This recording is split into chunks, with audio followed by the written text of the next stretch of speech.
चलिए अब एक और क्वेश्चन है आज हमारे पास। Kaku got 7 marks less than Bakshi while Raman got 3 marks more than Kaku. If the total marks obtained by all three is 76, find the marks obtained by Raman। अब 3 बच्चे हैं हमारे पास, एक है काकू, दूसरा है हमारे पास बख्शी और तीसरा हमारे पास है रमन। ठीक है, तीनों के एग्ज़ाम हुआ, मार्क्स मिले। अब काकू को जो मार्क्स मिले हैं, Kaku got 7 marks less than Bakshi. Kaku को बख्शी से 7 मार्क्स कम मिले।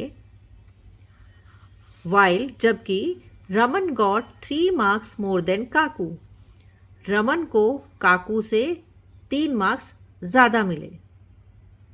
अभी हमें इन तीनों के मार्क्स कैसे दिए हैं? काकू के मार्क्स के रेफरेंस में बताए गए हैं कि इसके मार्क्स, इन दोनों के मार्क्स आपस में रिलेशन में है और इसका भी है। तो हम सपोज करते हैं let Kaku got marks is equal to X. Kaku को मान लो एक्स मार्क्स मिले, कोई भी नंबर हो सकता है एक्स। तो बख्शी गॉट मार्क्स, बख्शी को कितने मार्क्स मिलेंगे? अब पहली लाइन में लिखा है Kaku got 7 marks less than Bakshi. Kaku के बख्शी से 7 नंबर कम हैं, या हम इसको ऐसे बोल सकते हैं बख्शी के नंबर काकू से ज़्यादा हैं। कितने ज़्यादा हैं? 7। तो x प्लस 7 हो जाएगा बख्शी के मार्क्स। जितने इसके नंबर आए बख्शी के उससे 7 ज़्यादा हैं, जो ये स्टेटमेंट कह रही है। ठीक है, अब उसके बाद उन्होंने कहा Raman got 3 marks more than Kaku, और रमन को काकू से 3 ज़्यादा मिले। तो Raman got marks is equal to X plus 3। ठीक है, अब हमें तीनों के मार्क्स पता चले कि एक का x है, एक का x प्लस 7 है, एक का x प्लस 3 है। तो अल्टीमेटली काकू को सबसे कम मार्क्स मिले हैं और इन तीनों को, इन बाकी दोनों को उससे ज़्यादा मिले। अब नेक्स्ट लाइन बोलती है if the total marks obtained by all 3 is 76।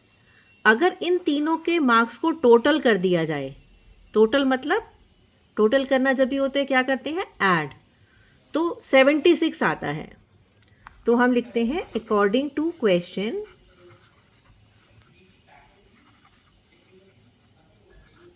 हमें क्या दिया गया है? x plus 7 plus x plus 3, जो हमने सपोज किए थे मार्क्स, एक के x, काकू के मार्क्स, बख्शी के मार्क्स और रमन के मार्क्स, इन तीनों को प्लस करें हमें, तो हमारा आंसर आएगा 76। ठीक है, अब ये हमारी एक इक्वेशन बन गई। अब हम इस इक्वेशन को सॉल्व करते हैं, ध्यान से समझेंगे। अब यहाँ पे एक x और x है, तो x प्लस x 3 x आ रहे हैं, तो प्लस करने के बाद बन जाएगा ये 3x। ठीक है, और 7 प्लस 3 कितना बन जाएगा? 10 इज इक्वल टू 76। पहली वाली हमने स्टेप पर हमने लेफ्ट हैंड साइड में x वाली सारी टर्म्स को प्लस कर दिया और नंबर्स को अलग प्लस कर दिया। अब नेक्स्ट स्टेप में आता है, यहाँ पे जो नंबर वाला है वो नंबर्स को सब एक तरफ ले जाएंगे, यहाँ से हम इधर शिफ्ट करेंगे। अब 10 जो है इधर प्लस हो रहा है, तो जब वो इधर जाएगा तो वो माइनस हो जाएगा। 3x इज़ इक्वल टू 76 यहाँ पे पहले से है, 10 इधर से आया तो ये माइनस हो गया। 3x यहाँ पे 3x एज इट इज़ है, 76 में से 10 माइनस करेंगे बन जाएगा 66। ठीक है, अब हम सिर्फ x को यहाँ रखेंगे, हमें x की वैल्यू निकालनी है ना, नंबर सारे एक तरफ ले जाने होते हैं, तो यहाँ पे खाली x रह गया। अब ध्यान देंगे यहाँ पे 3 जो है x के साथ मल्टीप्लाई हो रहा है, बीच में कोई साइन नहीं है, इसका मतलब 3x का मतलब 3 multiply x।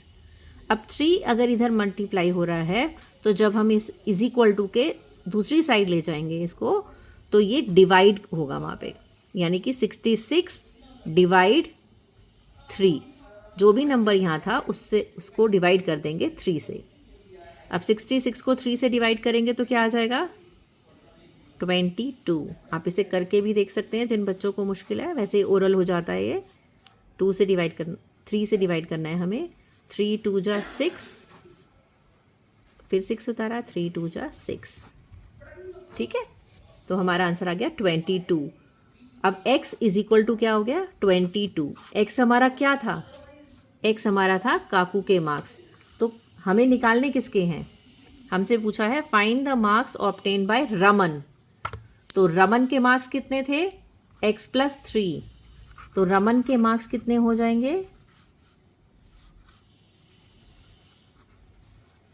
Is equal to था x प्लस 3।